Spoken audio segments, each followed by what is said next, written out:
It's Saturday morning.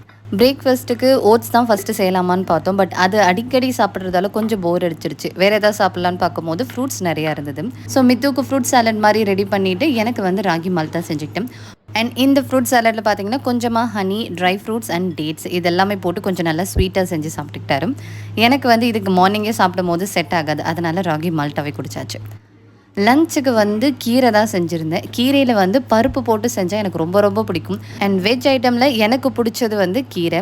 பருப்பு போட்டு செஞ்சோன்னா ரொம்ப பிடிக்கும். அண்ட் பொரியல் செஞ்சாலும் பிடிக்கும். பட் இந்த மாதிரி செஞ்சால் ரொம்ப ரொம்ப பிடிக்கும். இதுக்கு சைட் டிஷ்ஷாக ஏதாவது ஒரு ஃப்ரை இருந்தால் சூப்பராக இருக்கும். வீட்டில் இருந்தது உருளைக்கிழங்கு. பை டிஃபால்ட் உருளைக்கிழங்கு எப்போவுமே இருக்கும். பிடிக்குதோ இல்லையோ காரசாரமாக இது கூட வச்சு சாப்பிட்றதுக்கு உருளைக்கிழங்கு நல்லாயிருக்கும்.